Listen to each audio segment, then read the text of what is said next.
Hey, what is going on, YouTubers, and welcome to a special video here. I don't know how long this video is going to be of the sports gamers soapbox talk, and this is the it's been a while since we had a video here, and there's a few things I just want to talk about. One of the things I really want to talk about here on this soapbox talk podcast, no huddle chat, is I want to talk about the at least my personal opinion, and just take it with a grain of salt, as I always say about my soapbox talks here, with a grain of salt. Everyone has their own opinion. This is just mine, and you can be for it, against it. I honestly don't care, but I have this platform where I can speak out. So let me know down below if you agree with me, you don't, or if you have something you want to add on to this situation. But for the first and most part about this scandal with Houston, I think on the moral side is wrong. It's cheating is cheating, regardless if a competitor edge or whatever. It is what it is. They got caught. They were not too good at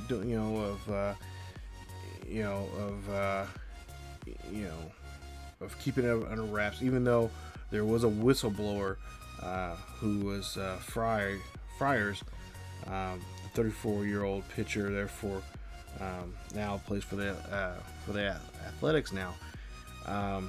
He spent 3 years in Houston, and of course he got a World Series ring there, and on his soul, for whatever reason, just did not feel right winning that championship. And that, to me, shows you that he has he has a conscience. And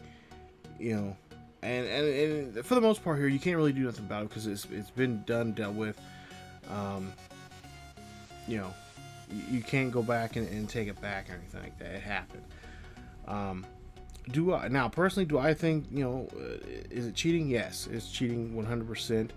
But at the same time, I know, and you guys can correct me if I'm wrong, which in this situation, I don't think you would have to really agree with me, that there were 29 other teams that were doing not necessarily this exact same thing, but had some kind of competitive, and I'm using air quotes because you can't really see me, but competitive edge over teams. All 30 teams really if you think about it, in any sport, any amount of team, all teams in any sport do some kind of form of cheating. Some of it you can't see, obvious. Some of it it's blatantly obvious, but for the most part, you don't really ever see it. You don't really ever hear about it until maybe years later. In this case, it was just 2 years later that we found out about this scandal with the Astros, and of course also with the Red Sox, because the Red Sox now are being investigated. And of course, for me personally, I think the penalty that they got, which was first and second round picks for this year's draft and next year's draft, taken away from them, is not enough. Am I asking for more blood? Nah, not necessarily. Should they give their rings back? No. They can keep them. They're tarnished. To me, in my personal opinion, they're tarnished. They're not any good. And honestly, you could say that really for any sports team that wins a championship, when there's always some kind of suspicion of unfair play. But sign stealing is not necessarily a I don't know. It's just a frown upon in baseball, because baseball is seen as a it's seen as a gentleman's game. You play fairly. You tip your hat to the other guy who hits a home run. You don't disrespect the game, for what it is. You try to have everybody on the up and up, being honest, And that's how I see it. Like I said, I'm a purist when it comes to especially baseball, because that's by far that's my favorite sport of the whole entire world to play. This time of the year during the springtime, I'm so happy. I'm so just excited about seeing not just my team out there that I follow, but all the other teams out there, because could this be the year that someone could make, could this be the year that a team makes a run for something? Could this, I know with the, the year that the Cubbies won, I was really excited about that. I was so, I would,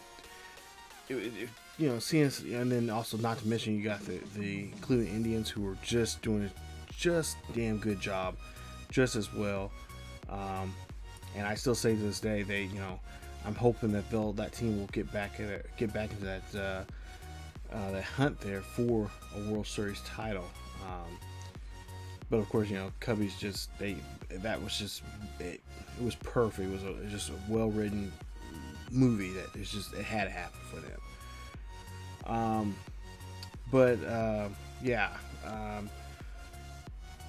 And now there's death threats now on this guy here, Mike Fiers there, who pitched for Houston in the 2015 to the 2017 season.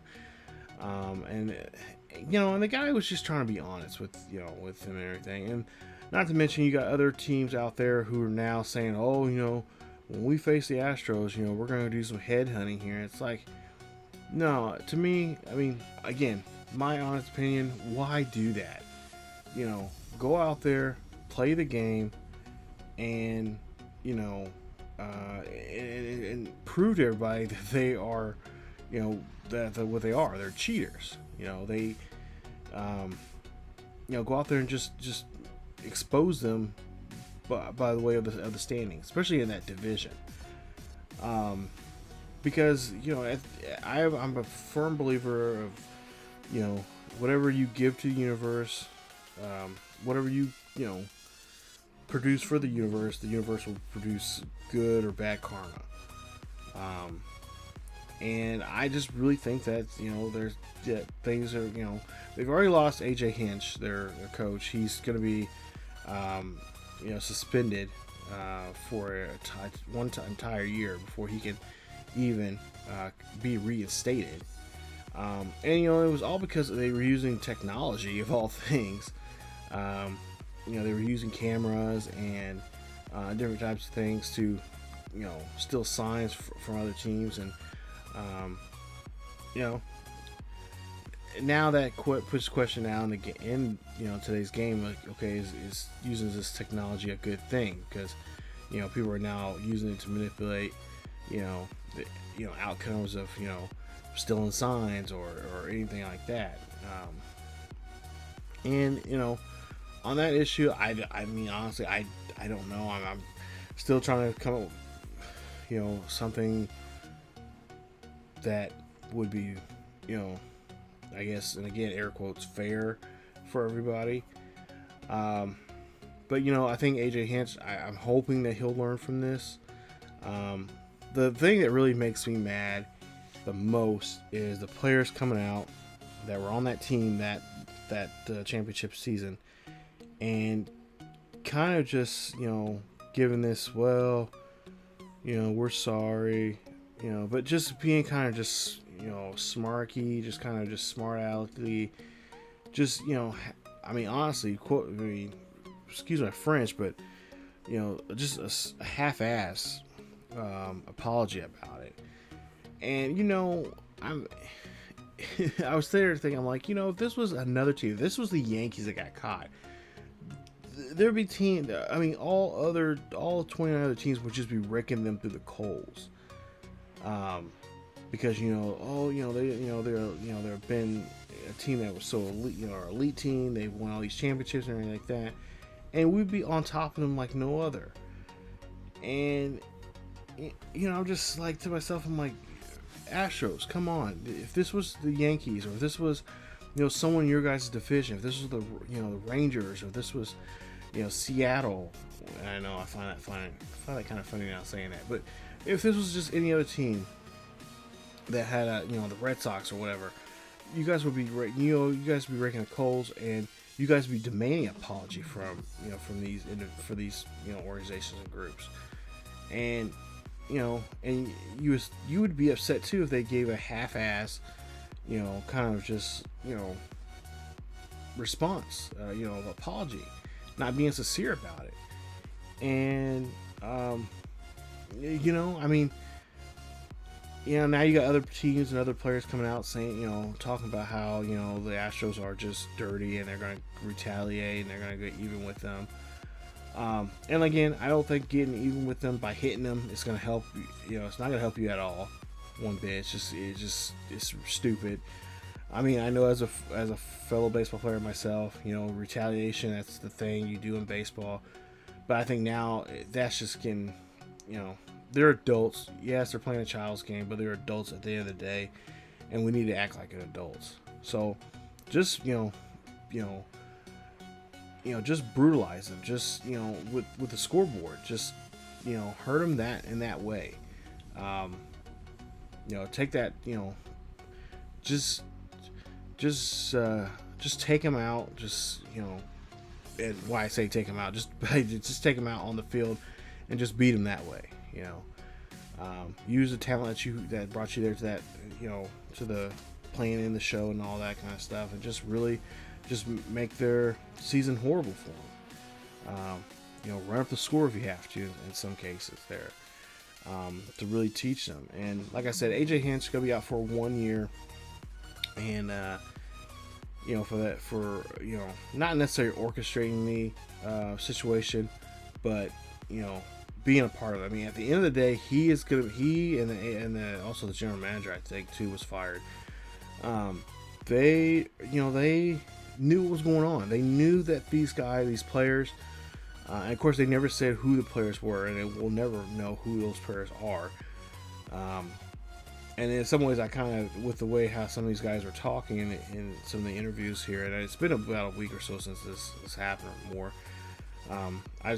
Me personally, I just kind of want to just kind of listen and just kind of absorb a lot of this information that was going on, be reported from ESPN and Fox Sports and all different other news organizations out there. Just want to kind of just take my time and just kind of collect my thoughts on it. And in some ways, I'm kind of just like, oh, this is just. It really makes me mad, but then at the same time, I'm like, no, I'm not surprised at all. I'm not by this bit. I mean, all 30 teams do something. Regardless, like I said at the beginning of this video, regardless, hands down, they do something to cheat. Again, some are better than others doing it, but is it right? No. Is it wrong? If it's not part of the rule book, no. It's not called cheating if you don't, if you're not trying, it's not cheating or whatever the saying is. For some reason in my head now, I have I have Eddie Guerrero in my head. You lie, you cheat, you steal, and that's exactly what the Astros and any other team who've won championships or whatever have done. Now, I'm not saying all teams do this, because there are some legitimate teams that actually you could tell they actually had a great run with their seasons like this. But what we know now, and what Fiers has came out and said in pretty good detail of how they did it and whatnot.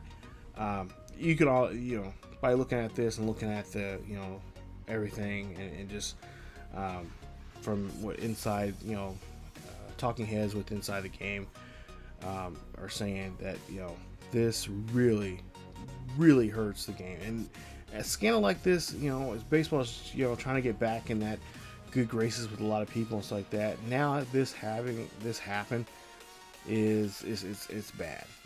For me, especially from my point of view, this is not good. You don't ever want to see your sport get in trouble. And now this season we're gonna be questioning everybody. Everybody's gonna be looking at each other like, okay, what are you guys doing? Why is this team doing so well now? And that's a shame, because now because there's teams out there that are actually trying to get their team together and put a team together and try to be good. And everybody's gonna be asking them, okay, what'd you do? How'd you guys cheat? how are you guys doing so well? So yeah, it's crazy. But yeah, I mean, stealing signs is just a big no-no in baseball. These guys knew this. You broke the unwritten rule. Now you're gonna have to suffer now. So is that meaning getting beamed at by pitches this season, all season long? I think Major League Baseball already said that if there's anything like that, if they get any kind of inkling in a game, they're going to be throwing guys out. There will be fines being issued out there. So, you know, for me, honestly, if I'm a player, especially if I'm one of those players that cannot give up any money because I'm not making much money, you know, if I'm making the league minimum or whatever, I am not beaming anybody unless somebody wants to pay for my fine, because I'm just a cheap ass like that. But yeah, I mean, if these guys want to give up all this money for fines just to prove a point, then you know what, that's what they got to do. That's what they got to do. Me personally, it's not even worth it. I rather defeat them on the field and just show everybody that, hey, you know, these guys are liars. These guys are, you know, cheaters. So on and so forth. I will say too, I will add on to this on the on the other side of this, if you flip it, there's been a lot of players like Mike Trout who normally does not say too much. He's not really controversial or anything like that. He made some pretty good points, but then I start thinking back again. You know, there's 29 other teams that were not necessarily doing the same thing that the Astros were doing, but doing something similar. You know, I like how Mike Trout came out and said that and said what he said, and I'm hoping he's backing his words or anything like that. But at the same time, remember, before you clean someone else's closet, you need to clean out your own. So you need to make sure that, you know, you're one of the guys in the clubhouse. You need to, if there's guys doing stuff that they shouldn't be doing on and off the field, and especially when it comes to, you know, in situations like this, in games, doing stuff to get the again, quote, air quotes, competitive edge, you need to sit down with your guys and say, hey, we're not going to be doing this. We're not going to be like those teams. We're not going to be we're not going to have controversy over this season because we don't want that to be said upon us and all that kind of stuff. So again, clean your, before you want to clean out another team's closet, you got to clean out your own. So that means I think all teams need to, whoever those veteran players are, whoever the guy is in the clubhouse that can motivate guys and just, sit down and have those team only meeting, player only meetings and stuff like that. Need to get, tell them it's not going to be tolerated. The same thing is said for, the managers. The managers, at the end of the day, you guys and the GMs, your heads are going to roll first.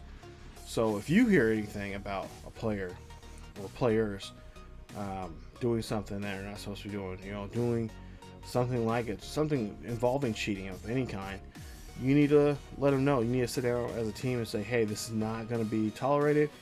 You will be gone. We'll get rid of you, whatever the case may be. So we don't have this over our heads over, the course of the season. So, but yeah, that was my take on it.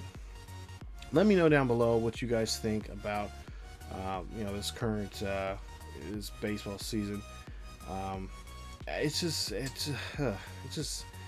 just really makes me mad. And not to mention, now they're talking about that, the whistleblower Fiers there, he is now getting death threats now, I guess, to him, dealing with this, and not to mention there's other, and then not to mention too, you got some of the Astro players are coming out now saying that they're getting threats, on their lives, not just their lives, but their families' lives, from people outside of Houston, or even some of the Houston fans have now kind of turned on the team. I was reading some of the stuff on Reddit and stuff like that, and I just find it's sad. I mean, really, I understand these people, the fans of these teams are fans of them, and they live and die, because of this team and stuff like that, but at the same time, at the end of the day, it is just a game. And you know, you threaten someone's life is, an individual's lives or a group of individuals' lives is not worth it. If you get caught and they find out who you are, and if they want to prosecute you, hey, that more power to them. To me, you need to be prosecuted through the extent of the law. If you're out there making threats, and I don't care if they're empty threats. If you go through it or you just empty threats, if they find out who you are, and these players want to prosecute you for intimidation, all that kind of stuff, they have a right to. At the same time, players, you got diehard fans out there who are probably thinking that season was just a sham. So I don't take the death threats lightly, but at the same time, you kind of had it coming to you. Not saying it's right.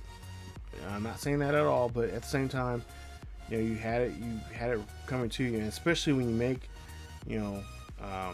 half-ass apologies, and you're not truly, apologetic and sincere about the situation, what happened, and you don't give a reason why you did it and all that kind of stuff.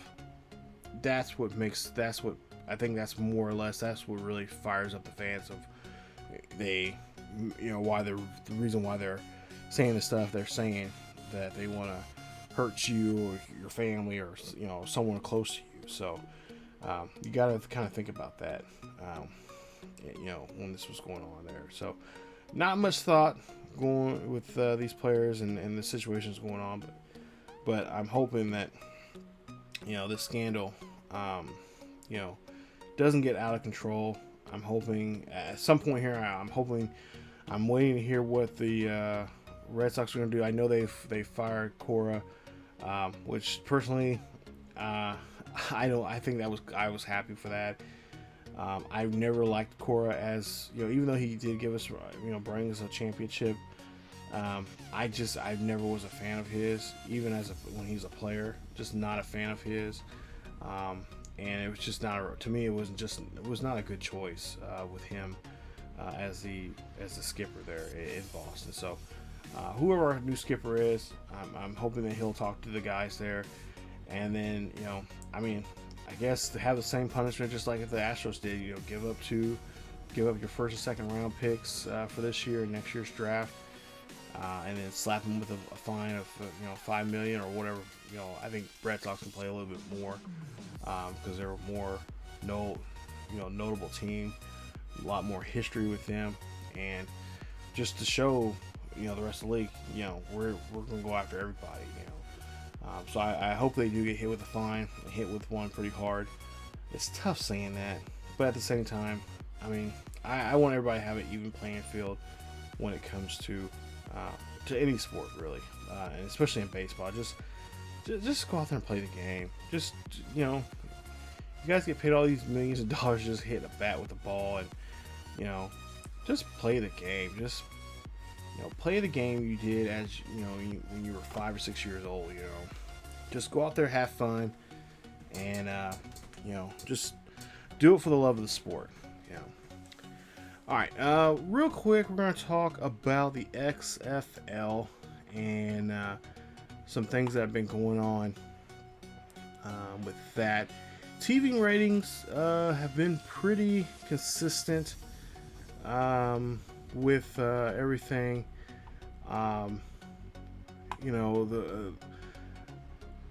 For the most part, they looking pretty good. I don't know the actual ratings here. I'm trying to look for them right now as I'm searching on my computer here. But one of the stories that recently just came out here, and it actually just came out as of today, is apparently Johnny Manziel tells the XFL send a contract, but then he deletes his tweet there. So Manziel possibly maybe wanted to play in the XFL. He was given, I guess, an opportunity to play in the AAF last season, but did not do so there. But he did write this in a tweet here, and I'm quoting from Yahoo Sports from his Twitter feed. Oliver Luck, he writes, via, and this is of course via Pro Football Talk, and he goes on to say here, if you want to boost your ratings onto another level, just send me a contract tomorrow, and we're in there. Like I said years ago, XFL 2020, give the people what they want. But since then, just hours after he made that tweet, it's been deleted. And so who really knows? But, of course, he's a former Heisman Trophy winner from Texas A&M. And, of course, he played for the Browns a couple seasons ago. And, of course, he's had a issue with, drinking, alcohol issues. And, of course, he had some issues even before coming into the league. They're in A&M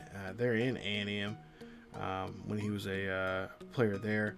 Manziel recently just played back in March of 2019 for the Memphis Express in the AFF. Then he joined mid-season and played 2 games before the season. He joined them, and then of course later it eventually did fold. He did play in the Canadian Football League, but was kicked out in February of 2009. February of 2019, I should say, just a year ago. So he went 2-6 over his NFL career, of course with the Browns as a first-round pick in 2014. I think that would be a good fit for him. There's not much pressure to say, because a lot of these guys are former, guys have been cut from NFL teams, or a lot of them, quite a few of them were former AFF players, or guys who are now have been playing in the Canadian Football League for a couple of years and now coming back to the States for that second shot here. There has been, now I'm seeing here from another report, there has been a little bit of a drop from viewership from the first week, where it went from dropped from anywhere from 21 to 45% in the TV ratings there. So there is a bit of a drop, but I mean, honestly, I think I put a poll out here. Was just about 2 weeks ago? Yeah. So this is, I think this is week 3 of the XFL. And I was asking people if they're going to watch it, and pretty much it was pretty even. Some people say they want to see what it was all about. Some people say that, they just were not going to watch it. And so far, with the 2 weeks I've watched and the games I've watched so far here, I've been really enjoying it. It's something different. Will it catch on? I'm hoping. Me personally, I think I'm always about choice and seeing something different. And a lot of people are saying, NFL probably will borrow some of these rules that the XFL over the course of the season. They'll see how these things go on, and they will. I guarantee they will. There may not be any changes now. I don't know when they'll be getting together here because I know the draft will be coming up here in April. So I imagine it'll be sometime after April where the league will make their any rule changes or anything like that when it comes to the player safety and stuff like that for the next coming season. But I would not, if they don't make any changes now, I guarantee they'll make changes this time next year. I think they're just going to sit back, see what the XFL does, see what works for them, and then just have the, kind of just see how these rule changes and how all this stuff goes, and when it comes to players, wellness and all that kind of stuff. Yeah, I can see NFL really at the end of the day here, once the season's over with XFL and they go into their own season, I will say they will definitely make some different changes, especially in the kickoff there. I like how they do their kickoff in XFL. And not to mention, I love the a lot of people are saying it's going to be kind of gimmicky, but I don't see it as a gimmicky. The whole throwing the 2 forward passes in a play. I like that. It makes it fun. It makes it more exciting, more fun, and not to mention the point after touchdown there, the PAT. You got options of 1 point, 2 point, 3 points, and I think that just makes the game even more exciting, more fun, more fast paced. It is. I mean, the games I've watched, I'd be sitting there watching, and I'm like, wow, like the 2 hours went by that quick. 2 to 3 hours that for the games have gone by pretty quick, and the fans, for the most part here, that I've seen here, they really are supporting their team, their hometown team, and again, another opportunity here.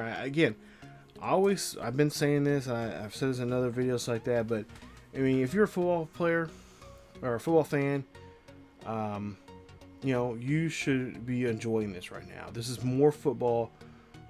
More chance now to see other players, because now there's been some players that I wouldn't be surprised if the NFL teams will start cherry picking and taking guys out from the XFL, like they did back in the 80s with the USFL. So yeah, I mean, I like it. I really do enjoy it. I don't know what to say about it. I mean, it's been fun. It's fun. It's interesting how things play out, and seeing some of these players that are getting a second chance at playing the sport they love. And I think it's only going to get bigger and better. I just hope that they do not. And of course, the owner of it is Vince McMahon, the CEO of the WWE. I just hope that they don't make it too gimmicky. Don't have a gimmick to it. Don't, just make the league of this, other brand of football fun and exciting and what the fans want. Just do what the fans want. The fans are paying the tickets to come see these guys play, to see these teams. I think the uniforms by far are really nice. They got some really nice color schemes in them, and I'm not a uniform guy, but some of these uniforms there, I think I really like, especially the team that's close to me, the Battlehawks. I like that name. I like the color scheme on those, on the jerseys and the uniform and everything. So I'm hoping for the best for this league. It's a nice way of transfer, going from the NFL to XFL and just keeping football alive there. And like I said, if you're a football fan, you need to sit down and watch this. This is, football now. People are always complaining, oh man, after the Super Bowl I get depressed. There's no more football. You got the XFL there to help you out, to get help you bridge you over to at least to the next thing everybody gets excited for is the NFL draft. So this is a way that kind of just is a good bridge to kind of help you out and get you excited about playing, seeing the NFL, getting prepared for the NFL draft, but at the same time having that football feed that hunger that you have for football. And it's only 10 weeks. I mean, the season is only 10 weeks in the XFL right now, as they only have 8 teams.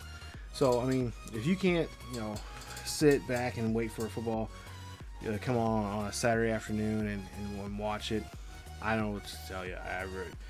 I enjoy it. I really do. I wish the best here. And matter of fact, I'll probably be watching one of the games here pretty soon here. Thinking there's about another good hour before one of the games come on here today. So definitely gonna sit back and watch it. And just like I said, just as long as they don't make it too gimmicky, keep it the way it is right now. And occasionally, there's new stuff that the fans want to see that doesn't feel something that's over reduced or just cheap or just lame. I think it'll do wonders for them here in the next, especially for next season. And expansion wise, I think that you would have to wait another 2 more years before you can make it to a 12-team league, and so on and so forth. So just give it time there, people. Patience. I know one of my friends, he was talking about it. I'm like, dude, patience. They just started this league out. You don't want to get too big too soon and then end up folding. You know, you don't want like the AFF, or excuse me, the AAF there like it was last year. You know, I don't get me wrong, the AAF was awesome and everything. It was just, I don't know. I think for them it was just a viewership. Not to mention it was just kind of rushed too quickly, and you know they didn't have that much network support. You know, I think CBS was the only network that was really carrying them. I think along with the NFL network. But the thing is, not everybody has the NFL network. That's still some cable companies, cable services. That's something you have to add on to if you want to watch it. So, you know, if they had more exposure to like ESPN or to Fox, you know, and I think those two do a great job of covering football really well. I think if they had those more, you know, broadened exposure, and not to mention having a wallet like this man has, you know, because at the end of the day, remember, it's all about money. You know, I think it would have been better for them, but they didn't really have the support to, you know, be on multiple networks and get their exposure out there, like Vince McMahon does. You know, he has that. You know, he has the Fox deal with them, and of course ESPN deal with them. So that really helped him out. And then just throwing the, you know, because he has a deal with them with both the XFL and WWE, so that just kind of a little package deal there. And you know, if XFL get any bigger and whatnot, I wouldn't be surprised if some way they tie it into the WWE network. You know, that you could be able to watch XFL games on the WWE network. Yeah.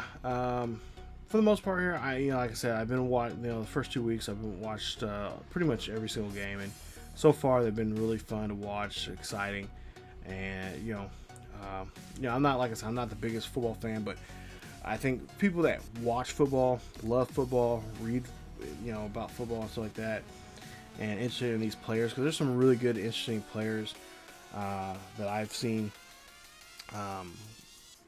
that I've been kind of covering here in the XFL. I think it's awesome. The stories I've heard about these guys getting a second chance and wanting to do something even more better, more, you know, just to try to make it to that next level of, you know, try to maybe get picked up from an NFL team is awesome. So, but yeah, I think there's, I can't remember what games are even on today here. But I definitely, like I said, I am going to be watching those. I've been watching very quick, and not to mention, before I get done with this here, and I have it here on my note card here, the money that they've been, I don't know the exact figures here, but they've at least been making some pretty good money off of FanDuel and DraftKings. You know, they've already got a deal with those, with the XFL already, and the odds of, you know, people of these teams winning is becoming successful. So I think that's another thing with the gambling aspect of it. I think that kind of crippled the AFL. So we'll see. Like I said, it's only week 3. Things can happen, but so far here, no drama, and just a lot of you know, fans are really enjoying these football teams and just the experience there on the field. Like I said, I really like the close, the soccer stadiums. A lot of these teams are playing in soccer stadiums. I know. Let's see. I think the Los Angeles Wildcats are playing in where the LA Galaxy play, and then the DC team is playing there in Audi Field, where their DC United team plays at. So if they kind of keep it on that kind of stadium, that kind of feel, I think that'll be I think that's the perfect little, you know, you don't need these big grand stadiums like Arrowhead or something like that for an XFL team. You know, you have something small, something close, close knit, and that is easy access to everyone. I think it'll be very successful. I'm already thinking at Kansas City needs to have an XFL team, but instead of putting it in Missouri, put it in Kansas, and they can play right there at Children's Mercy's Park. That'd be really cool to see. Another professional team for the state of Kansas, yes. Like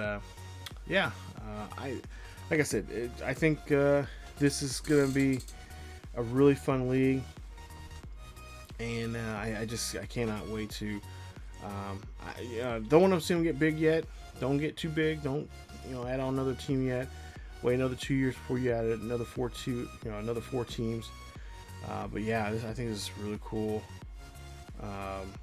and I just hope the season just gets even better and the games get a lot more exciting and fans start to come out. So, but yeah, I think this is really cool, especially like a city like St. Louis, who, after losing the Rams there, they needed something like this for their football base there to just have something fun to see and stuff like that.